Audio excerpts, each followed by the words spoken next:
Hello students, कैसे? बढ़िया जी sir. आज हम लोग अपने सीएस प्रोफेशनल के वर्कबुक की ओर कंटिन्यू करेंगे। लास्ट सेशन में हमने चैप्टर नंबर 1 पूरा कंप्लीट देखा था। आज हम लोग चैप्टर नंबर 2 की बात करेंगे। Is it clear? सर बिल्कुल क्लियर हुआ था फर्स्ट चैप्टर। देखिए ना, रिवीजन बड़ी तेज़ी से हो रहा था और इसका फ़ायदा आपको मिलेगा सारी चीज़ें रिकैप करने में जल्द से जल्द, कम से कम टाइम पे। Today we are just going to start our chapter number 2। थोड़ा फॉन्ट चेंज किया है फॉन्ट।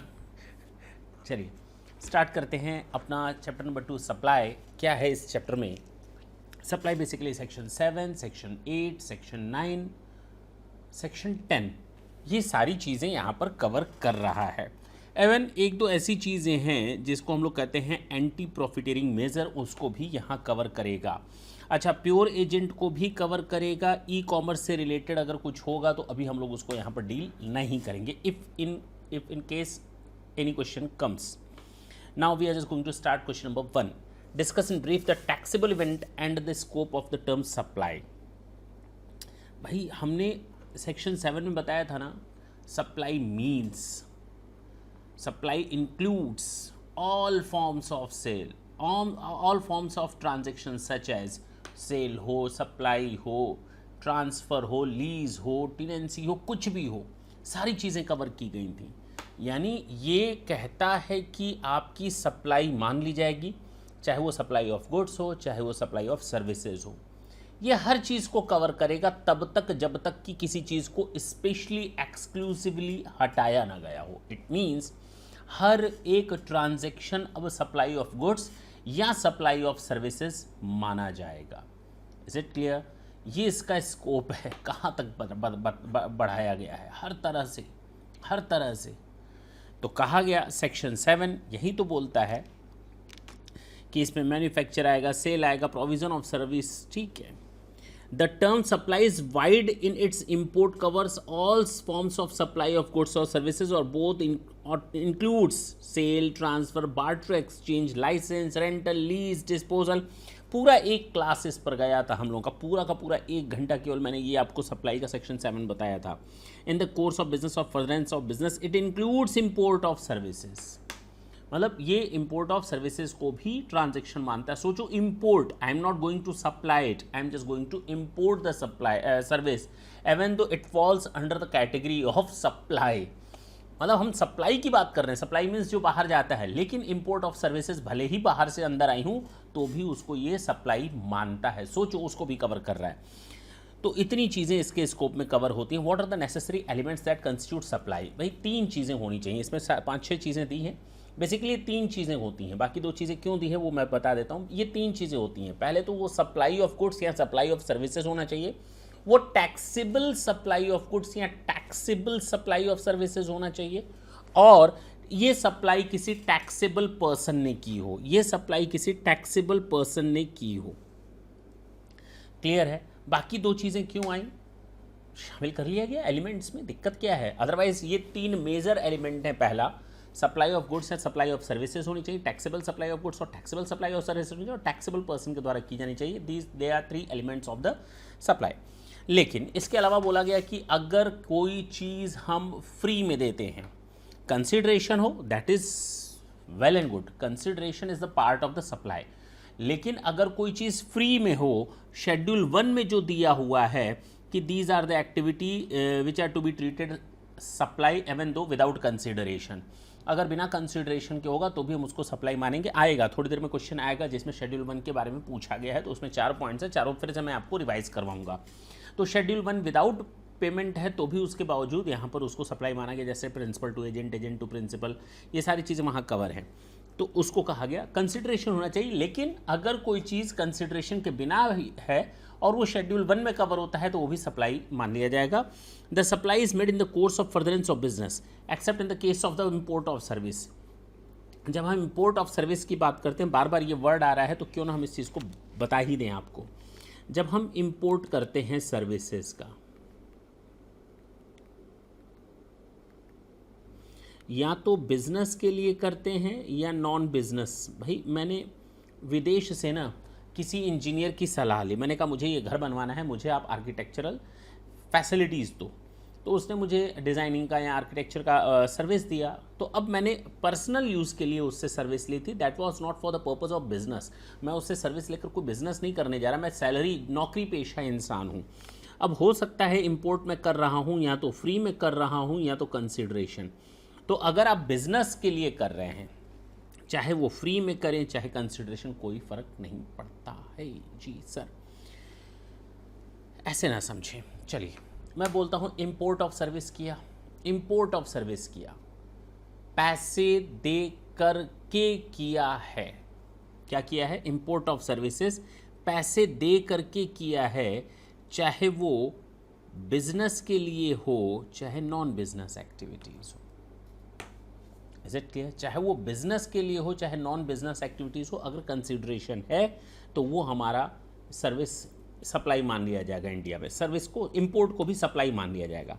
अगर मैंने कोई इंपोर्ट किया है, फ्री में किया है, फ्री में किया है और बिजनेस पर्पस के लिए किया है, तो ही वो शामिल होगा इंपोर्ट में। नॉन बिजनेस के लिए किया है तो उसको शामिल नहीं करेंगे। Is it clear? चलिए,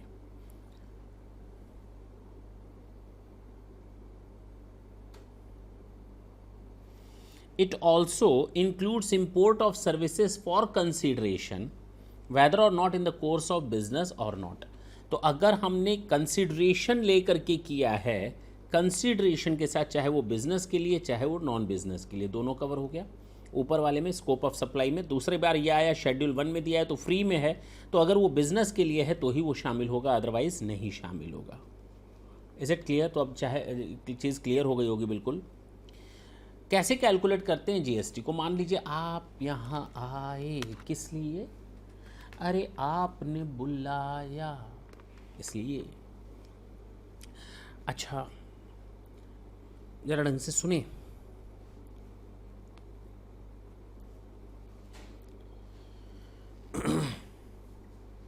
अगर मैं कहूँ, ये भी गाना ही तो है, अगर मैं कहूँ,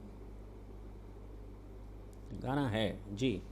अगर मैंने कहा कि मैंने आपको 50,000 का कोई सप्लाई किया है, आप कहेंगे नहीं हम टैक्स नहीं देंगे इसमें। मैंने कहा मत जाओ, 50,000 रुपये। अगर मैं आपसे टैक्स लेता, मान लीजिए मेरे ऊपर टैक्स लाइबिलिटी थी 18%, then I was needed to charge ₹9,000 on that. 50,000 का 18%, it means I was very much capable to get it covered from you ₹59,000, because 9,000 is not mine, that is the part of the government, and as and when I'll collect it, that cannot be retained by me at anyhow, I have to deposit it in the government account. Clear? Now the second one, आप मेरे पास आए, 50,000 रुपये का आपने कहा कि हम सामान लेंगे। मैंने कहा लो, मैंने कहा टैक्स दो, आपने कहा ठेंगा, हम टैक्स वैक्स नहीं देते। आपने हमसे कहा हम टैक्स वैक्स नहीं देते। मैंने कहा वो तो गवर्नमेंट का पोर्शन था, भाड़ में जाए, हमसे क्या लेना देना, हमें हमारा 50,000 दे दो, तुम चले जाओ, गवर्नमेंट का हम नहीं कलेक्ट करेंगे, गवर्नमेंट से कह देंगे कि तुमने नहीं दिया। गवर्नमेंट ने कहा ना मुन्ना ना, ऐसा नहीं ना होने वाला, जो आपने कलेक्ट किया है हम ये मान लेंगे कि उसमें टैक्स शामिल है। भाई आपको 100 रुपये कलेक्ट करना था और 18 रुपये कलेक्ट करना था, टोटल 118 कलेक्ट करना था। Now we will assume that you have collected ₹118, यानी जो 50,000 भी कवर किया है ना, हम अकेले घाटा नहीं बर्दाश्त करेंगे, चल तू भी घाटा बर्दाश्त कर। जो आपने कलेक्ट किया है ना उसमें 18 ऑटोमेटिक है, तो आपका ये फॉर्मूला है divided by 118 into 18, that would come to 7627। तो अब गवर्नमेंट को आपको इतना टैक्स देना पड़ेगा। कहने का मतलब आप ये भले चीखते रहो, चिल्लाते रहो that I have not collected the amount of tax, then why to paid it to the government. Government saying that whatever the amount you are going to collect it without collecting the amount of taxes, I will assume that whatever the collection do you have that is with the inclusion of the tax. जो ये system है, आपने tax के साथ collect किया, ये दिया हुआ है यहाँ पर 100 प्लस GST रेट। कुछ छूट गया है नहीं बुक में, उसको हम पूरा कर देते हैं। तो ये हमारा आ जाएगा, हो गया हो गया हो गया हो गया हो गया। Distinguish between the composite supply and mix supply, supply composite and mix supply. चलिए इसके बारे में बात करते हैं। कंपोजिट और मिक्स सप्लाई क्या होता है? काफ़ी सारे पॉइंट्स देखे थे। मैंने कहा था जब आप लैपटॉप लेने जाते हैं मार्केट में, आप क्या लेने गए? लैपटॉप। बार बार मेरे मुंह से यही एग्जाम्पल निकलता है, लैपटॉप। तो उसके साथ फोकट में क्या मिलता है? Sir charger. सर चार्जर नहीं मिलेगा तो हम लैपटॉप क्यों खरीदेंगे? अच्छा, उसके साथ आपको मिलता है लैपटॉप बैग, मिलता है ना? ये सारी चीज़ें मिलती हैं लैपटॉप खरीदने के साथ। अब आप लैपटॉप खरीदने गए, वो कहेगा नहीं नहीं चार्जर तो हम नहीं देते, तो भैया लैपटॉप खरीदेंगे क्यों? आप लैपटॉप लेने गए, आप उसने चार्जर दिया, उसने कहा नहीं नहीं नहीं बैग तो हम अलग से देते हैं, तो तुम कहोगे लैपटॉप लेंगे क्यों? ऐसे हाथ में झुलाते हुए नहीं ले जाएंगे। आपको ये दोनों चीज़ें साथ में मिलती हैं। इट मीन्स कि यहाँ पर basically you went to the market only for the purpose of purchase of the laptop, and you are bringing along with the laptop the charger and the laptop bag too. It means कि आपने दुकानदार से ये नहीं कहा मुझे laptop का charger चाहिए, वो लैपटॉप भी दे देना उसके साथ, उसका वाला। अरे नहीं, आप कहते हो हमें लैपटॉप चाहिए। आप ये नहीं कहने जाते हो दुकानदार को लैपटॉप का बैग दो, दुकानदार कहता है नहीं लैपटॉप का बैग लोगे ना तो लैपटॉप भी खरीदना पड़ेगा। अरे भैया ये चीज़ हम सेपरेटली भी बाय कर सकते हैं, लेकिन ये नेचुरली बंडल्ड चीज़ें हैं। नेचुरली बंडल्ड का मतलब मैं केवल लैपटॉप खरीदने जाता हूँ, ऑटोमेटिकली मुझे चार्जर मिलेगा। If I am just going to buy a mobile, I get the mobile charger itself. हाँ या ना? अगर मैं चलो कुछ और भी खरीद लेते हैं, ऐसा क्यों केवल इसी को ही खरीदते हैं क्या? चलो ठीक है, कहने का मतलब कुछ चीज़ें नेचुरली बंडल्ड होती हैं, एक के साथ दूसरी चीज़ मिल जाती है। जूसर ग्राइंडर के साथ आपको मिक्सी भी मिलेगी साथ में, उसके साथ ऐसा नहीं है मिक्सी अलग मिलेगी, वो उसके साथ होगा। कहने का मतलब ये नेचुरली बंडल्ड चीज़ें हैं। आप एक चीज़ खरीदने के दूसरी उसके साथ में मिलती है, लेकिन वो अलग अलग भी सेल की जा सकती है। तो अगर अलग अलग सेल की जा सकती है लेकिन नेचुरली बंडल्ड है तो उसको हम कहेंगे कंपोजिट सप्लाई। लेकिन वहाँ जिस चीज़ को खरीदने गए हैं वही चीज़ हमको खरीदनी है, मेरी बात ढंग से समझें, उसका जो टैक्स रेट होगा वो बाकी पर भी लगेगा। जैसे मैं आपके पास आया, मैंने कहा ना मुझे 1000 किलो 1000 kg राइस चाहिए, आपने कहा ले जाओ। आपने उसके साथ फ्रेट भी तो चार्ज किया होगा, आपने उसके साथ इंश्योरेंस भी तो करवाया होगा, बोलो ना, उसकी पैकिंग भी तो है। अब ऐसा तो नहीं आपने कहा कि ले लो राइस ले लो, मैंने कहा दो, तो उसने कहा अपना बैग ले आओ उसी में ही तो डालेंगे। मैंने कहा अरे चावल बेच रहे हो 1000 किलो चावल, अपना बैग दो ना, जूट का बैग जो आता है। चलो भाई, उसने कहा ले जाओ खुद। अरे ऐसे कैसे ले जाओ, फ्रेट का इंतजाम करो ना, दूसरे शहर में आए, अब हम गली गली दौड़ेंगे क्या?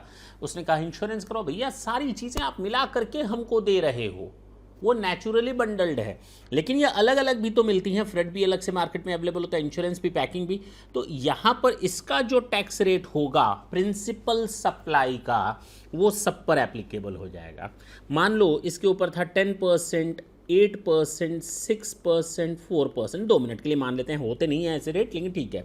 तो जो प्रिंसिपल होगा ना 10%, ये नहीं लगेंगे, तब प्रिंसिपल वाला ही लगेगा। मान लेते हैं ये होता 4, 6, 8, 10, तब कौन सा लगता? तो सब पर 4 लगता। चलो इस पर होता 0, 18, 15, 10, तो सब पर कौन सा लगता? सब पर 0 लगता। मेरी बात समझें, तो जो प्रिंसिपल सप्लाई होती है उसी को। जबकि मिक्स्ड सप्लाई क्या होती है? आप दुकानदार के पास गए, आपने कहा मुझे चॉकलेट दो, उसने कहा एक और पैकेट आया है, ये देखो चॉकलेट है, इसके पास टॉफ़ी भी है, इसके साथ टॉफ़ी भी आपको मिलेंगी, इसके साथ सौंफ भी आपको मिलेंगे, इसके साथ कुछ ड्राई फ्रूट्स कैश्यू नट्स भी मिल जाएंगे। मैंने कहा अरे वाह बहुत अच्छा है। तो उसने पूरा एक बंडल बना कर दिया। Now I can buy each and everything separately, I can buy it, लेकिन उसने हमको बना कर दिया। एक नेचुरली बंडल्ड नहीं है। अब सौंफ का कैश्यू नट से क्या लेना देना? मेरी बात समझे, सौंफ का कैश्यू नट से क्या, जो माउथ फ्रेशनर होता है उसका कैश्यू नट से क्या लेना देना? कोई लेना देना नहीं है। लेकिन उसको पैक करके उसने सेल करना है, उसने ऑफर दे दिया हमको, हमने उसको खरीद लिया। तो कहा गया basically this is known as mixed supply. इसको कहा गया मिक्स्ड सप्लाई। और मिक्स्ड सप्लाई के केस में कई रेट्स होते हैं, 0, 5, 10, 15, 18, 28। तो कहा गया जो सबसे हायर रेट होगा ना उसको ले लेना, सबसे लोअर को मत ले लेना, जो सबसे हायर होगा ना उसको ले लेना। This is known as mixed supply. चलिए आपको रिवीजन करवा दिया, कंप्लीट हो गया। Tata and bye bye. कहता है बताओ ये कंपोजिट सप्लाई है या मिक्स सप्लाई है? क्वेश्चन नंबर 5, कार का वारंटी के साथ, हे भगवान कार लेने जाएंगे तो वारंटी नहीं मिलेगी? मिलेगी मिलेगी। ये प्रिंसिपल सप्लाई है तो कार वाला ही टैक्स पूरे पर लग जाएगा। प्रिंसिपल सप्लाई यानी composite supply, sorry. Gift pack है चॉकलेट के साथ, ये मिक्स सप्लाई है। मिक्स सप्लाई तो जो सबसे ज़्यादा हायर रेट होगा वही सब पर अप्लीकेबल हो जाएगा। Refrigerator with the power stabiliser, now you can buy the refrigerator separately and the power stabiliser separately. लेकिन अगर रेफ्रिजरेटर के साथ इनबिल्ड हो तो आज की डेट में तो पावर स्टेबलाइजर नहीं आता, कहते भैया इन्वर्टर एसी है, इन्वर्टर रेफ्रिजरेटर है। अगर उसके साथ इनबिल्ड है तो नेचुरली बंडल्ड है तो उसको प्रिंसिपल सप्लाई बोलेंगे। अलग अलग होगा वो मेरे ऑप्शंस के ऊपर है तो हम उसको मिक्स्ड सप्लाई बोलेंगे, ठीक है ना। यहाँ पर इसने मिक्स सप्लाई बोला है, अगर वो एक साथ होता तो हम उसको कंपोजिट सप्लाई बोल सकते थे। Clear. Hotel Funtoosh providing accommodation with the complimentary of the breakfast. Basically कोई रूम लेने आता है, ब्रेकफास्ट लेने नहीं आता। ब्रेकफास्ट दे तो हमें रूम भी चाहिए नहीं तुमको रूम चाहिए तो ब्रेकफास्ट चाहिए, तो वहाँ पर प्रिंसिपल सप्लाई नहीं कंपोजिट सप्लाई, बिल्कुल ठीक है। चल सकते हैं आगे। व्हाट इज डीम्ड सप्लाई, ये शेड्यूल 1 है ना। शेड्यूल 1 मैंने थोड़ी देर पहले कहा था आएगा। शेड्यूल 1 जो होता है ना वो डीम्ड सप्लाई माना जाता है Avon though it is without consideration. तो सेक्शन 7 के साथ जब हम लोग पढ़ते हैं अपना शेड्यूल 1, शेड्यूल 2, शेड्यूल 3, उसके साथ हम लोग को बताया जाता है शेड्यूल 1 होता है ये एक्टिविटीज़ और वो ट्रांजेक्शन है जो विदाउट कंसिडरेशन के होते हैं, बावजूद हम उसको सप्लाई मानते हैं। शेड्यूल 2 बोलता है ये वो एक्टिविटीज़ और ट्रांजेक्शन है जिसको हम supply of goods and supply of services मानते हैं। ये शेड्यूल 3 है जो कि सप्लाई ऑफ गुड्स और सप्लाई ऑफ सर्विस नहीं माने जाते, ठीक। तो यहाँ पर हम फर्स्ट शेड्यूल की बात कर रहे हैं क्योंकि ये कह रहा है डीम्ड सप्लाई, तो कोई कंसिडरेशन ना होने पर भी हम इसको सप्लाई मानेंगे। तो पहला कहा गया परमानेंट ट्रांसफ़र और disposal of a business assets. अगर कोई बिजनेस एसेट्स है हम उसको डिस्पोज ऑफ कर रहे हैं, उसको हम ट्रांसफ़र कर रहे हैं, जिसका आईटीसी हम ले चुके हैं, तो वो हमारा मान लिया जाएगा कि मान लो मेरे पास कंप्यूटर है, लैपटॉप है ये वाला जिसको मैं आपको पढ़ा रहा हूँ, मैंने इसको बाय किया, मैंने इसकी आईटीसी ली। Now I am just using this computer for my business purposes. Now right now I just want to sell it out, I just want to transfer it out, I just want to give it to you at free of cost. मैं इसको आपको free में देना चाहता हूँ। Can I do so? Sir आपका सामान है, if you just want to give it to me you are free to do that. मैंने ये आपको फ्री में दे दिया, तो क्या ये सप्लाई हो गया? Yes, cause I have taken ITC on that. मैंने इस पर आईटीसी अवेल कर लिया था, इसकी टैक्स की क्रेडिट मैंने ले ली थी। तो अब ये अगर मैं आपको परमानेंट ट्रांसफ़र करता हूँ, डिस्पोजल करता हूँ without consideration, even though it would be treated as a supply. Okay. कहा गया अगर रिलेटेड पर्सन या डिस्टिंक्ट पर्सन के साथ कोई ट्रांजैक्शन होता है उसको भी हम सप्लाई मान लेंगे। मान लीजिए मेरे पास ये 10 लैपटॉप हैं, 10 लैपटॉप हैं, मैं लैपटॉप बेचने का काम करता हूँ। मेरा उसी स्टेट में मेरे ही पैन नंबर पे कोई दूसरी फर्म रजिस्टर्ड है। मेरी बात समझें, उसी स्टेट में मेरे 2 फर्में हैं, दोनों अलग अलग पैन नंबर, उसी पैन नंबर से 2 अलग अलग फर्म का 2 रजिस्ट्रेशन ले रखा है। तो भले ही एक स्टेट में हो, 2 रजिस्ट्रेशन आपने ले रखी हैं, तो दोनों फर्में डिस्टिंक्ट पर्सन्स कहलाएंगी। दूसरा ये होता है कि एक स्टेट में मेरे पास 10 फर्में हैं और 10 एक ही पैन, एक ही रजिस्ट्रेशन नंबर से रजिस्टर्ड है, तो वो डिस्टिंक्ट पर्सन नहीं कहलाएंगी। अगर मेरे पास एक स्टेट में उसी पैन से रजिस्टर्ड है, दूसरे स्टेट में उसी पैन से रजिस्टर्ड है, एक ही लेना चाह रहे थे लेकिन हमें मालूम है कि स्टेट वाइड रजिस्ट्रेशन होता है, तो डिस्टिंक्ट फर्म्स मानी जाएंगी, डिस्टिंक्ट पर्सन्स माने जाएंगे। तो वहाँ पर भी अगर मान लीजिए मैं अपनी ही किसी दूसरी फर्म को जिसको डिस्टिंक्ट पर्सन माना गया है उसको अपना कोई गुड्स ट्रांसफ़र करता हूँ बिना पैसे के। मान लो मेरी दिल्ली में ऑफिस है, मैंने यूपी से दिल्ली तक ये 100 कैलकुलेटर ट्रांसफ़र किए। यहाँ पर भी मैं कैलकुलेटर बेचता हूँ, दिल्ली में भी कैलकुलेटर बेचता हूँ। मैंने इस तरह के 500 कैलकुलेटर, 500 कैलकुलेटर मैंने यहाँ से वहाँ स्टॉक ट्रांसफ़र किया क्योंकि वहाँ पर स्टॉक कम हो गया था। तो even though I am transferring my stock from one concern to my another concern and both of these two concerns are registered with my own PAN number, but due to having the separate state I am needed to get the registration both of these two states separately and I'll be treated as a distinct person. Now if I am just transferring any goods from this one firm or concern to the other concern, then it would be treated as a supply even though I am not charging anything against that. मैं भले ही free में transfer कर रहा हूँ तो भी उसको transfer मान लिया जाएगा, यानी सप्लाई मान लिया जाएगा। Supply of goods principal to agent, agent to principal होता है तो उसको मान लिया जाता है भले ही फ्री में क्यों न हो। इंपोर्ट ऑफ सर्विसेज मैंने कहा ना फ्री में होती हैं तो भी उसको मान लिया जाता है आपका सप्लाई, फ्री में हो तो भी। थोड़ी देर पहले बताया था, चलिए ये फ्री में होता है तो भी उसको मान लिया जाता है ये, अगर बिजनेस के लिए है तो। चलिए पढ़ देते हैं इसको।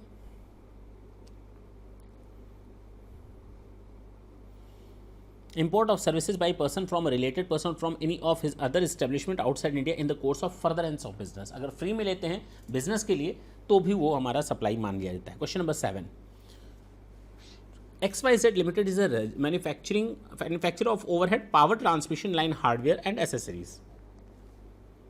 He entered 2 separate contracts with Messrs Power Grid Corporation of India one for supply of material at X factory price, hereinafter referred to as the first contract, and the other supply of allied services like transportation, insurance, loading, unloading, etc. for delivery of material at the contractee sites, hereinafter referred. हे भगवान, क्या नौटंकी है भाई। अब एक customer मेरे पास आता है, वो कहता है हमको सामान दो, वो किसी दूसरे स्टेट से या दूसरे प्लेस से है, मैंने कहा ले लो। अब मैं उसके साथ दो कॉन्ट्रैक्ट करता हूँ। एक कॉन्ट्रैक्ट ये मेरी फैक्ट्री है, ये फैक्ट्री गेट है, और ये डेस्टिनेशन है जहाँ सामान पहुँचाना है। अब है क्या, कोई बंदा आता है मेरे साथ, मैं एग्रीमेंट करता हूँ, मैं कहता हूँ दो एग्रीमेंट करो मेरे साथ। उसने कहा दो काहे को, पहला इस रेट पर, ये मैं यहाँ पर आपसे 5,000 रुपये यहाँ तक का लूँगा, और यहाँ तक का एग्रीमेंट अलग होगा, उसका 500 में अलग लूँगा, जिसमें इंश्योरेंस हो गया, फ्रेट हो गया, कमीशन हो गया, जो कुछ भी हो इसका अलग लूँगा ना। Both of these two contract are the part of the main contract, means the second one contract is the support of the first one contract. और ये साफ साफ लिखा है कि the two contracts are linked by a cross-fall breach clause that specified that breach of one contract will be deemed to be a breach of the other one contract। अगर आप कोई भी एक कॉन्ट्रैक्ट तोड़ते हैं तो दूसरा कॉन्ट्रैक्ट अपने आप खत्म हो जाता है, फिर उसके बाद सोचने की जरूरत नहीं है।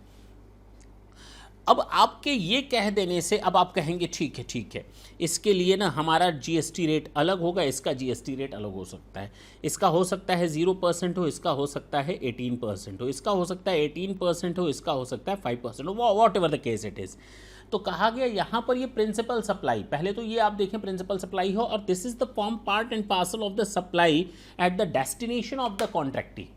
आपका तो ये है, जिम्मेदारी ही बनती है एज पर योर एग्रीमेंट कि आपको सामने वाले को सामान पहुंचा करके देना है, और जब पहुंचा करके देना है तो आपको मालूम होता है इंश्योरेंस, फ्रेट, ये जितना भी आप चार्ज करते हैं वो हमारे मेन पार्ट का हिस्सा होता है, वैल्यू का हिस्सा होता है।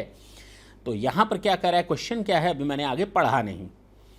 As per the XYZ Limited, since they are not a goods transport agency for the second contract, they arrange for the supply and delivery of material through various other supplies of these services. The contractee is charged for these services at a prefixed rate, irrespective of the actual cost incurred. However, the contractee is unwilling to bear the cost of the GST on such services provided through various service supplier.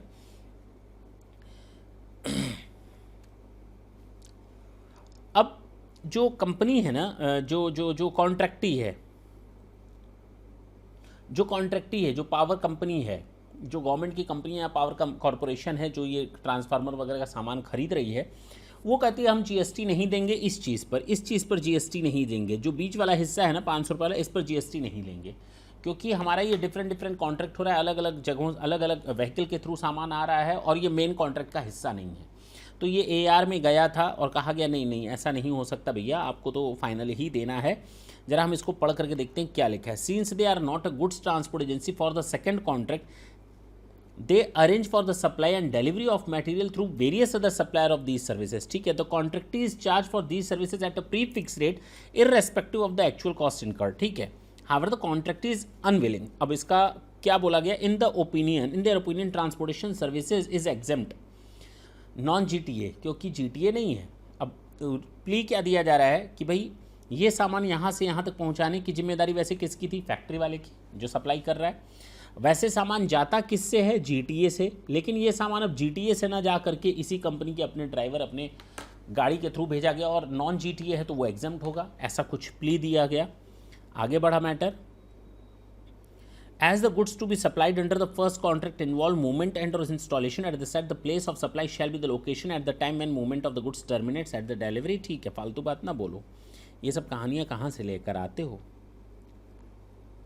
ठीक है, service of transportation transit insurance, जिसकी problem है, being ancillary to the principal supply. मैं बार बार ये बोल रहा हूँ प्रिंसिपल, ये लोग घुमा रहे हैं इधर उधर, फालतू की बात कर रहे हैं, कोई मतलब नहीं है।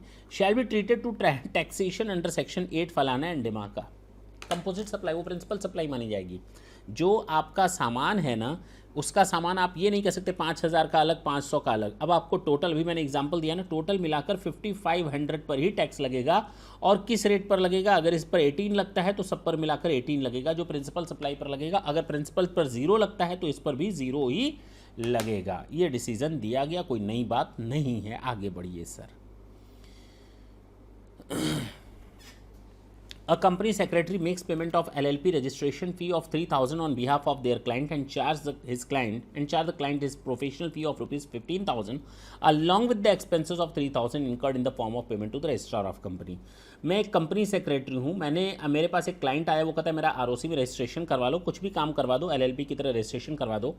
मैंने उससे कहा मेरी फ़ीस रहेगी 15,000 और 3,000 रुपये मैं तुम्हारे बिहाफ पर पेमेंट कर रहा हूँ, मुझे टोटल 18,000 दे दो. तो उसने मुझे 18,000 दिए. It means I am just charging rupees 3,000 as a compensation of my expenses. Whatever the expenditure I have incurred on behalf of my client, I am just recovering those.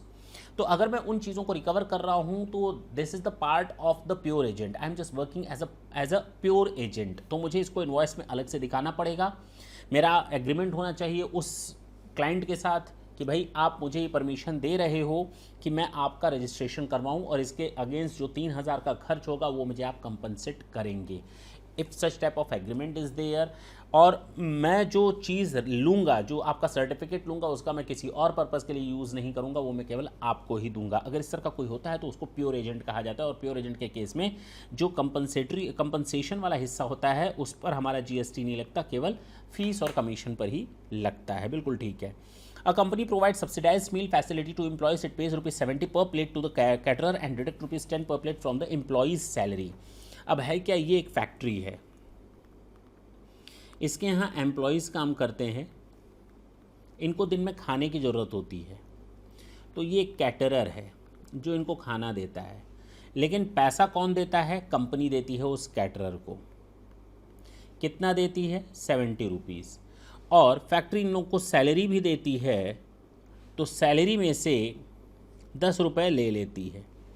यानी actual में company के ऊपर जो cost आई उन employees को खाना खिलाने की, दैट इज़ 60 रुपीज़, क्योंकि 70 तो कैटरर को दिया और 10 रुपये वापस ले लिया.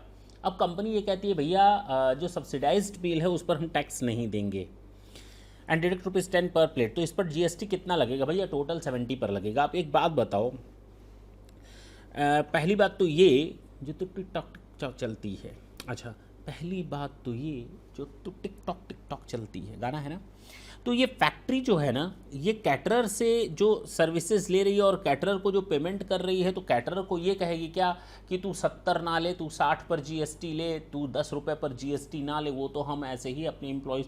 अरे भैया कोई मतलब नहीं है. यहाँ कंपनी ये नहीं कह सकती कि 60 रुपये हम सब्सिडी दे रहे हैं, 10 रुपये पर ही GST ले लो, जो एक्चुअल में हमको वापस हो रहा है, जो हमको एम्प्लॉय से 10 रुपये मिल रहा है वो 10 रुपये हम तुमको दे रहे हैं, उस पर GST लो. 60 रुपये तो नहीं मिल रहा, उस पर GST ना लो. भैया क्या लेना देना उस कैटरर का उस कंपनी के साथ? वो कहेगा भैया हम जितना सामान तुम्हें सप्लाई कर रहे हैं ना, तुम उसको फोकट में बांटो, फेंको, कुछ भी करो, हमें पूरा GST दो. तो 70 रुपये पर हमें GST चाहिए तो चाहिए. अच्छा, point number 3, a pharmaceutical company supplies free samples to doctors. अगर डॉक्टर्स को दे रहा है फ्री सैंपल तो फ्री तो फ्री विदाउट कंसिडरेशन ये सप्लाई नहीं माना जाएगा. लेकिन यहाँ सप्लाई इसलिए माना जाएगा because it is in the course of the business, it is in the course of business of furtherance of business, तो ये सप्लाई है. अगर सप्लाई है तो क्या इस पर GST आप ले लेंगे, GST की ITC ले लेंगे? मान लीजिए मैंने 100 फाइल्स मंगाई, जो 100 फाइल्स दवाओं की मंगाई, 100 कार्टून समझ लो, 100 फाइल्स मंगाई, 90 फाइल्स मैंने सेल कर दी, 10 फाइल्स मैंने डॉक्टर्स को सैंपल में दे दिया. अब जब मैंने परचेस किया था 90, तो उस पर 9,000 रुपये का इनपुट टैक्स था और 10 पर 1,000 था. तो टोटल ITC मैंने अपनी बुक्स में कितना रिकॉर्ड किया? 10,000. अब जब फ्री सैंपल दे दिया तो कहा गया सेक्शन 17 सब सेक्शन 5 का क्लॉज, सब क्लॉज H है, कुछ है, देख लेना, वो क्लियरली मना करता है अगर आपका कोई गुड्स स्टोलन हो जाए, डिस्ट्रॉय हो जाए, डैमेज हो जाए, फ्री सैंपल है, फ्री डिस्ट्रीब्यूशन है, तो आप उस पर GST ITC को रिवर्स करते हैं. वो ITC आप क्लेम नहीं कर सकते. तो ये 1,000 जो रुपए हैं ना, जो इनपुट टैक्स था, इसको हमें रिवर्स करना पड़ेगा क्योंकि मैंने ये फ्री में सैंपल दिया है और ये ब्लॉक्ड क्रेडिट की कैटेगरी में आ जाएगा. तो सप्लाई मानते हुए ठीक है, कोई दिक्कत नहीं, लेकिन हम इसकी ITC क्रेडिट रिवर्स कर देंगे. चलिए, Raghunath temple charitable trust registered under section 1023C, ठीक है, of the income tax gives on rent a community hall located within temple premises to public for organizing a Diwali Mela. Rent charge is rupees 9,500. आप एक chapter पढ़ेंगे आगे चल करके, पढ़ चुके होंगे, एग्जेम्पशन पढ़ चुके होंगे। उसमें कहा गया अगर कोई ट्रस्ट है, सोसाइटी है जो रजिस्टर्ड है, जिसमें टेम्पल वगैरह सब आते हैं, तो यहाँ पर अगर कोई इनकम टैक्स के हिसाब से रजिस्टर्ड है और वो किराए पर देता है कम्युनिटी हॉल वगैरह, जैसे सामूहिक विवाह वगैरह होते हैं उस तरह से, और अगर उसका वो रेंट चार्ज करता है और वो 10,000 या उससे कम है तो वो एग्जेम्प्ट होता है, 10,000 या उससे कम होता है तो एग्जेम्प्ट होता है। तो फिलहाल यहाँ 9,500 टैक्सेबल होता है, लेकिन 10,000 तक माफ़ है, इसलिए माफ़ है। 10,000 पर डे की बात हो रही, ये लिख लेंगे आप। North star trucking limited has given on hire, अच्छा, given on hire 11 truck to Jaggi transporter. Okay, एक ट्रक की कंपनी है, उसने 11 ट्रक जग्गी ट्रांसपोर्टर को किराए पर दिए ताकि वो अपना सामान एक जगह से दूसरी जगह ले जा सके, और उससे हम 10,200 पर ट्रक पर डे ले रहे हैं। एक नोटिफिकेशन आया है कि अगर कोई एक जीटीए दूसरे जीटीए को ट्रांसपोर्ट व्हीकल रेंट पर देता है, लेट आउट करता है, तो वो एग्जेम्प्ट है। तो फिलहाल ये एग्जेम्प्ट है, इतना याद रखना है आपको। नोटिफिकेशन नंबर यहाँ लिखा होगा, ये exemption to services provided by way of giving on hire inter alia to a goods transport means of transportation in view of the GST is not payable। ठीक है, next question, question number 9। XYZ Education Advisory promotes the course of foreign universities amongst prospective students। अच्छा, एक foreign university है, वो अपने prospective students के लिए promote करती है, ठीक है। It has tied up with the various universities all over the world. अब वो फॉरेन यूनिवर्सिटी ने पूरे वर्ल्ड में कई यूनिवर्सिटीज़ के साथ टाई अप कर रखा है, और these university have engage them for promotional and marketing activities for promotion of the course taught by them and making the prospective student aware about the course fee and other associated cost, market intelligence about the latest educational trend in the territory, ensuring payment of the requisite fee to the university if the prospective student decided upon pursuing any course promoted by the applicant. बाप रे बाप, कितनी फालतू की बात बोल रहा है। एक फॉरेन यूनिवर्सिटी है, उसने कई ऑल ओवर वर्ल्ड में कई यूनिवर्सिटीज़ के साथ टाई अप कर रखा है। जिनसे टाई अप कर रखा है उनका काम है इस फॉरेन यूनिवर्सिटी के बारे में लोगों को बताना, प्रोस्पेक्टिव स्टूडेंट या पोटेंशियल कस्टमर ढूंढना, और इस प्रोस्पेक्टिव स्टूडेंट्स को उस सेक्टर के बारे में बताना जो ये फॉरेन यूनिवर्सिटी काम कराती है, पढ़ाती है, और उसके करियर अप्रोच के बारे में बताना, लोगों को उसमें प्रमोट करना और एडमिशन दिलवा देना। कमीशन मिलता है भैया जी। XYZ education advisories receives consideration in the form of commission. ये जो इंडिया की एक है, उसको ना कमीशन मिला इससे, क्योंकि उसने एडमिशन कराए होंगे कुछ बच्चों के। It wants to whether the service provided to the universities abroad would be considered export. अगर इंडिया का कोई बंदा ऐसा काम करता है, उस फॉरेन यूनिवर्सिटीज़ में एडमिशन दिलवाता है और वहाँ से उसको कमीशन मिलता है, तो क्या उसको एक्सपोर्ट माना जाएगा? अब आते हैं, बात करते हैं आपको एक्सपोर्ट ऑफ सर्विसेज के बारे में। दो तरह से बात करेंगे।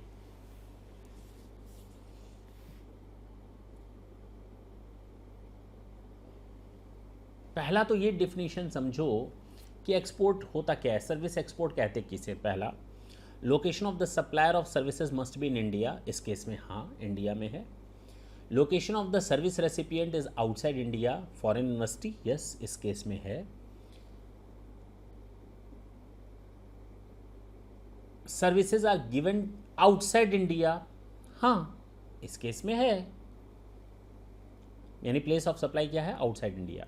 और फॉरेन करेंसी कन्वर्टेबल एक्सचेंज में पैसा को लेना। अब इसके अलावा भी सेक्शन 8 के हिसाब से डिस्टिंक्ट पर्सन ना हो, छोड़ देते हैं उसको, वो कंडीशन यहाँ पर कोई फॉल करने की जरूरत नहीं है। अदरवाइज ये 4 कंडीशंस आपको दिख रही हैं, कब फॉल हो रही हैं, 5 हैं, 5 फुलफिल हो रही हैं। तो इसका मतलब ये एक्सपोर्ट मान लिया जाएगा, इसका मतलब ये एक्सपोर्ट ऑफ सर्विसेज है। लेकिन बात यहाँ आती है कमीशन एजेंट की। और जब हम बात करते हैं कि अगर कोई सेक्शन 13 यही तो बोलता था ना कि अगर कोई location of the supplier of service और location of the recipient of service, कोई एक इंडिया में है, एक इंडिया में नहीं है, यही तो बोलता था, यानी import and export of services की बात करता था। उसमें एक आया था कि अगर कोई बैंकिंग कंपनी हो, मैंने यस बैंक का एग्जांपल दिया था पढ़ाते समय, और या फिर इंटरमीडियरी सर्विसेज हों, तो अगर कोई बैंकिंग कंपनी या इंटरमीडियरी सर्विसेज हैं वो इस तरह की फैसिलिटीज़ या सर्विसेज देती हैं, तो उनकी प्लेस ऑफ सप्लाई इंडिया में ही माना जाएगा। ठीक है ना, तो उनका प्लेस ऑफ सप्लाई कहाँ माना जाएगा? इंडिया में ही माना जाएगा। तो लोकेशन ऑफ द सप्लायर कहाँ पर है इस केस में? अभी ऊपर ऊपर से जब हम लोगों ने एक्सपोर्ट ऑफ सर्विसेज की डेफिनेशन देखी, we were thinking that yes, each and every condition is fulfilled, that's why it is the case of export of services, and according to section 16 it is a zero rated supply and no any tax would be charged। लेकिन जब हम section 13 hope so 8 है, section 13 sub section 8 है hope so, देख लेंगे आप लोग, कि अगर कोई बैंकिंग कंपनी है या फिर वो कोई इंटरमीडियरी सर्विस दे रहा है, यानी एजेंट वाली सर्विसेज दे रहा है, तो उसका प्लेस ऑफ सप्लाई इंडिया में ही माना जाएगा। तो मैंने अभी जो तीसरी कंडीशन बोली थी, place of India must be outside India, कहाँ पूरी हुई? एक्सपोर्ट ऑफ सर्विसेज की थर्ड कंडीशन कहाँ पूरी हुई? 4 कंडीशन पूरी होनी थी। पहला, location of the supplier must be in India, location of the service recipient must be in India, outside India sorry, और तीसरा, location of place of supply must be outside India. लेकिन सेक्शन 13 होप्सो सब सेक्शन 8 यही तो बोलता है कि place of supply India में है, इंटरमीडियरी केस की, कमीशन एजेंट एजेंट के की, तो यहाँ पर तो ये इंडिया में हो गया place of supply, outside India तो नहीं हो पाया। तो भैया ये हमारा इंडिया में टैक्स लग जाएगा। पूरी कहानी मैंने आपको बता दी जी। जी बिल्कुल ठीक है, 13(8) यस, ग्रेट ग्रेट, क्लियर, चल सकते हैं आगे। Question number 10. V Limited supplied goods to S Limited. The terms of the contract stipulated that goods are delivered to the factory of S Limited. Goods were removed from the factory. Okay, goods were removed, the date of removal, and were delivered, date of receipt. Now the invoice was issued, date of invoice, and the payment was credited, date of payment. However, the entry was made in the books when the check was received, date of clearance. तो 20 तारीख 19 तारीख जो पहले हो ये ख़त्म करो। आते हैं, इसमें पूछ रहा है टाइम ऑफ सप्लाई बताओ। तो टाइम ऑफ सप्लाई यही तो होता है कि अगर मूवमेंट है गुड्स का, मूवमेंट है गुड्स का, अगर मूवमेंट है सेक्शन 12 में यही तो बताया गया, अगर मूवमेंट्स है तो डेट ऑफ इनवॉइस और the date of payment, date of invoice और the due date of the invoice जो भी हो। अच्छा, जब भी मूवमेंट होता है तो इनवॉइस कब होना चाहिए? जिस दिन रिमूवल हुआ है सेक्शन 31 के हिसाब से डेट ऑफ रिमूवल, या उसके पहले हमारा इनवॉइस हो जाना चाहिए। डेट ऑफ रिमूवल क्या है और इनवॉइस कब और डिलीवर कब हुआ, ठीक है, तो डेट ऑफ रिमूवल ही हमारा हो जाएगा डेट ऑफ इनवॉइस, क्योंकि इसी तारीख तक तो हमारा इनवॉइस बन जाना चाहिए था, और डेट ऑफ पेमेंट से कोई लेना देना नहीं होता। हमारा 9 सितंबर आंसर आएगा। ग्रेट, फालतू की कहानी है, वो सारी चीज़ें वो पढ़ा रहा है सेक्शन 12, सेक्शन 13, देखो ना, सेक्शन 12 पढ़ा रहा है आपका time of supply, section 31 invoice chapter से उठा करके बता रहा है, क्योंकि सेक्शन 31, क्योंकि जब भी मैंने ये टाइम ऑफ सप्लाई बताया था तो मैंने उस समय कहा था कि सेक्शन 31 के हिसाब से ही हम लोग आगे काम करते हैं। और ये आपका जो है डेट ऑफ पेमेंट, ये section notification number supply of goods पर, ये नोटिफिकेशन नंबर है जिसके तहत कहा गया है डेट ऑफ पेमेंट इररेलेवेंट है, एडवांस पेमेंट पर जीएसटी नहीं लगता। ये भी दिया है, देखिए सब चीज़ मिल गई आपको। तो हर चीज़ आपको डिफाइन करनी है, रेलिवेंट जो भी है, आगे चलिए, कोई मतलब नहीं है। Self supplies taxable under GST, okay, मैंने तो यही बताया ना। डिस्टिंक्ट पर्सन, अभी थोड़ी देर पहले कहानी गई, तो मैं सेल्फ सप्लाई कर रहा हूँ अपनी ही ब्रांच को, यूपी से दिल्ली में कर रहा हूँ, तो भैया वो जीएसटी लग जा रहा है। तो सेल्फ सप्लाई अगर डिस्टिंक्ट पर्सन की तरह हो रहा है तो भैया वहाँ पर सेल्फ सप्लाईज पर भी जीएसटी लग जाता है।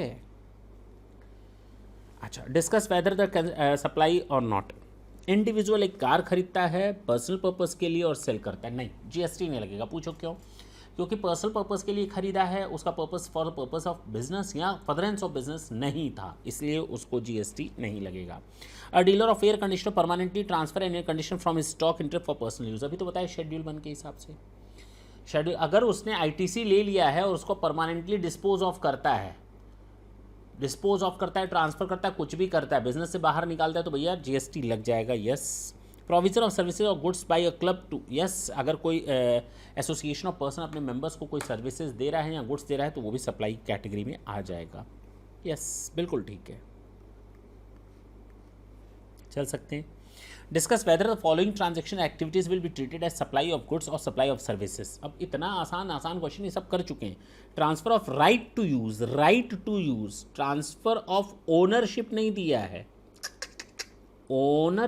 दिया है, राइट टू यूज, तो ये सप्लाई ऑफ सर्विसेज है। वर्क कॉन्ट्रैक्ट, ये तो स्पेशली बोला गया है ये सप्लाई ऑफ सर्विसेज है। Work contract and catering services को स्पेशली बोला गया है कि ये सप्लाई ऑफ सर्विसेज है without having any further doubt. Supply of software, okay, तो ये भी सप्लाई ऑफ सर्विसेज है। अब इसमें कैंड सॉफ्टवेयर भी आता है, अब उस पचड़े में नहीं पड़ते, हम ये सप्लाई ऑफ सर्विसेज मान लेते हैं। Goods supplied on hire purchase, ये सप्लाई ऑफ गुड्स है क्योंकि हायर परचेज पर सामान जा रहा है, कोई दिक्कत नहीं। पहला क्या बोला है? सप्लाई ऑफ सर्विस, यस ठीक है। दूसरा क्या बोला है? सप्लाई ऑफ सर्विस, सोचना ही नहीं है। थर्ड क्या है? Supply of service. लास्ट क्या है? Hire purchase, supply of goods, बिल्कुल ठीक है। क्वेश्चन नंबर 14, कितने क्वेश्चन है भाई? 16, 17, ओह चुप, 18 तक है, ओके चलो ख़त्म होने वाला है, ज़्यादा टाइम नहीं लगने वाला। 4-5 क्वेश्चन और हैं, कितना टाइम लगेगा? Mister Shyam Ahuja, an unregistered famous author, receives 3 crores of consideration from Harshiv publication located in Indore for supply of services by way of temporary transfer of the copyright covered under section 13। अब श्याम आहूजा कौन थे? श्याम आहूजा एक ऑथर हैं, उन्होंने कुछ बुक लिखी और इसका कॉपीराइट करवा लिया ताकि ये बुक का कोई पोर्शन कोई पब्लिश ना कर पाए। इसने किसी एक पब्लिकेशन के साथ एग्रीमेंट किया और ये कॉपीराइट का राइट टू यूज़ दे दिया कि भैया इतने समय तक तुम हमारे इस किताब को पब्लिश कर सकते हो, कोई दिक्कत नहीं। और उसके अगेंस्ट इस पब्लिकेशन ने इस ऑथर को 3 करोड़ रुपए दिए। अच्छा, he finished his works and made available the books to the publisher, but has yet not raised the invoice. Mr. Shyam Ahuja is of the view that HSP is liable to pay. Harshu publication को payment करना चाहिए tax RCM basis पर। HSP कहता है नहीं नहीं नहीं, हम टैक्स नहीं देंगे, नहीं नहीं। तो examine whether the view of the Shyam Ahuja is correct. Further in view of the Shyam Ahuja is correct, what is the recourse available with mister Shyam Ahuja to comply with the requirement of GST law, फलाना and ढिमाका। तो हमको आपको कहानी ही बतानी है और कुछ नहीं। अगर कोई ऑथर है, म्यूज़िक कंपोज़र है, इस तरह से कोई करता है, अपने कॉपीराइट के यूज़ को ट्रांसफ़र कर देता है, तो उस केस में आरसीएम का सिस्टम एप्लीकेबल हो जाता है। और आरसीएम का सिस्टम एप्लीकेबल हो गया तो Harshiv publication was genuinely responsible to make the payment of tax on that particular ₹3 crores under RCM basis। ये बिल्कुल जो श्याम आहूजा का कहना है कि उसको RCM बेसिस पर देना चाहिए, he is very much right upon this. But on the other hand an option is given to Shyam Ahuja also. इस तरह के लोगों को जो कॉपीराइट का यूज़ ट्रांसफ़र करते हैं उनको एक ऑप्शन दिया गया है कि if they just want to have their own registration number regularly basis, they can do so, they can get the registration. अब वो जीएसटी में नॉर्मल रजिस्ट्रेशन करवाएंगे, 3 करोड़ रुपए लेंगे और 3 करोड़ के साथ जीएसटी भी लेंगे और उसके बाद गवर्नमेंट को उसको पे ऑफ करेंगे, दैट्स इट। उसके पास दोनों ऑप्शन है। लेकिन यहाँ पर चूंकि श्याम आहूजा अनरजिस्टर्ड पर्सन है, now the responsibilities transfers to vest to Harshiv publication, now they are needed to make the payment of taxes under RCM basis. Clear हुआ? What is National Anti-Profiteering Authority, NAA? ना के पीछे गाना तो है, मैं तेरा तू मेरी ना ना ना ना, तो यहाँ पर नाना नाना गाना है। तो यहाँ क्या है, what is national anti profiteering authority? ये नेशनल एंटी प्रॉफिटेरिंग अथॉरिटी का मेन पर्पस है, मान लो मैं सरकार हूँ, मान लो मैं सरकार हूँ, लेकिन मैं सरकार नहीं हूँ, मान लेते हैं मैं सरकार हूँ, मैंने जीएसटी आप लोगों के ऊपर थोप दिया है कुछ पब्लिक डिमांड पर, जैसे मान लो अभी कोरोना चल रहा था या चल रहा है, उस पर लोगों ने डिमांड की कि सर जो मेडिकल इक्विपमेंट्स हैं उसमें हमें माफ़ कर दीजिए, मेडिकल इक्विपमेंट्स पर जीएसटी हटा दीजिए। अब अगर मेडिकल इक्विपमेंट्स पर जीएसटी हट गया तो उस केस में गवर्नमेंट का ये काम देखना होगा, मेरी बात ढंग से समझें, कि जो जीएसटी को हटाया गया है क्या कंपनियां उसका फ़ायदा एंड कस्टमर को दे रही हैं या नहीं।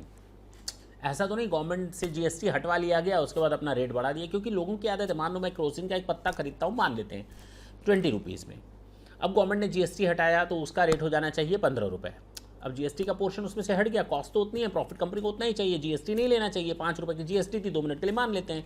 नाउ तो company are needed to charge ₹15 for that stripe, but even though the government has reduced the price, they are charging ₹20, and I'm just going to buy that medicine, and as usual I'm buying it at ₹20 because I'm habitual of that।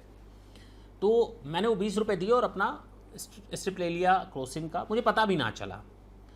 Now the government just want to check whether this reduction of taxes are transferred by the company to the end user or not। उसी को कहा गया, इसका काम है monitoring करना, check and control का काम करना है किसका, एनएए का, नेशनल एंटी प्रॉफिटेरिंग अथॉरिटी का। अब समझ में आया क्या है जी। तो गवर्नमेंट ऐसे लोगों को पकड़ती है, एनएए ऐसे लोगों को पकड़ती है और उनके खिलाफ एक्शंस लेती है, बहुत ही टफ एक्शंस होते हैं। Mohan enterprises had made supplies of ₹5,50,000 to be enterprise. Municipal Authority of Jaipur on such supplies levied the tax of 55,000। This is not the GST। तो कहा गया था वैल्यूएशन होता है सामान का, वो नॉर्मल सेल प्लस कोई भी दूसरे टैक्सेस, जीएसटी के टैक्सेस छोड़ दो तो बाकी सारे टैक्सेस हमारे पार्ट होते हैं वैल्यूएशन के। CGST एंड SGST 66,000 ना बाबा ना, तो अगर मैं कहूँ CGST और SGST तो इसको यहाँ से काट डालो, ये हमारा पार्ट नहीं बनेगा वैल्यूएशन का। पैकिंग चार्जेस इस 5,50,000 के अलावा 15,000 हैं जो इसमें शामिल नहीं है। तो भैया पैकिंग चार्जेस के बिना तो सामान आप बेचोगे नहीं, वो भी वैल्यूएशन का हिस्सा बन जाएगा, बिल्कुल ठीक है। सब्सिडीज़ 25,000 मिली हैं एक एनजीओ से, और जो 5,50,000 है उस 25,000 को माइनस करने के बाद है, केवल सेंट्रल और स्टेट गवर्नमेंट का सब्सिडी माइनस होता है, बाकी किसी का भी सब्सिडी माइनस नहीं होता। तो वापस ऐड बैक करो, याद आया होगा सब। डिस्काउंट 1% है जो कि इनवॉइस में मेंशन है, 1% ऑफ द प्राइस। तो इनवॉइस तो चार्ज किया गया 5,50,000, तो इसका 1%।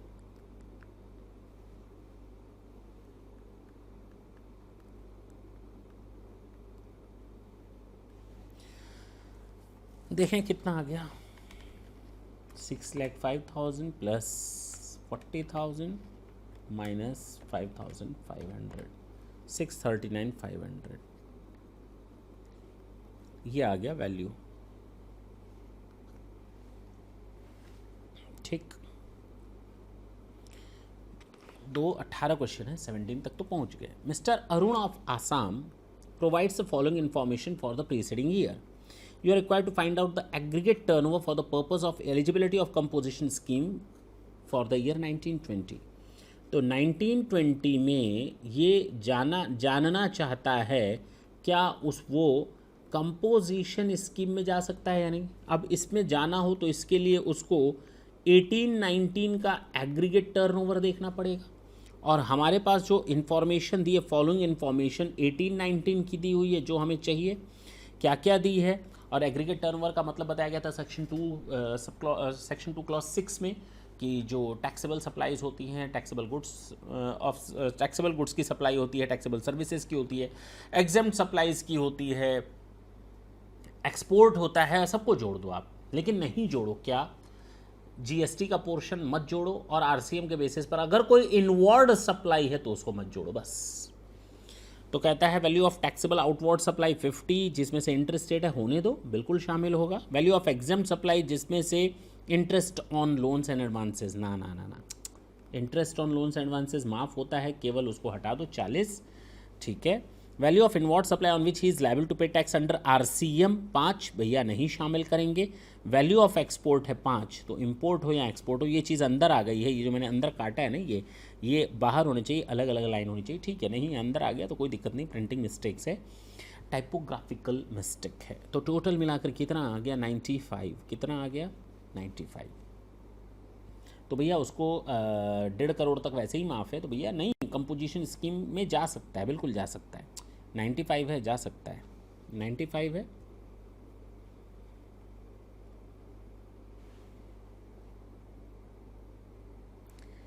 जा सकता है भाई, जा सकता है, he is eligible for composition scheme, क्यों नहीं जा सकता भाई। ये डिटेल कब की है, ये ईयर 18-19 की है, और वो ईयर 1920 में कंपोजिशन स्कीम ले सकता है, बिल्कुल ले सकता है। लेकिन हाँ, जब कंपोजिशन स्कीम ले लेगा तो वो इंटर स्टेट सप्लाई नहीं कर पाएगा, बस इतना याद रखें। जिस दिन वो इंटर स्टेट सप्लाई करेगा उस दिन से उसके ऊपर रेगुलर टैक्सेबल पर्सन की तरह टैक्स लगना स्टार्ट हो जाएगा, ठीक है। अपना अपना आंसर है। Who is a pure agent in GST, अभी बता तो दिया थोड़ी देर पहले, इसको बताने की क्या ज़रूरत है, काम खत्म, मैंने बता दिया आपको pure agent, that's it. Next session में आएंगे तो हम लोग नेक्स्ट चैप्टर की ओर कंटिन्यू करेंगे। तब तक के लिए tata and bye bye, thank you, thanks a lot.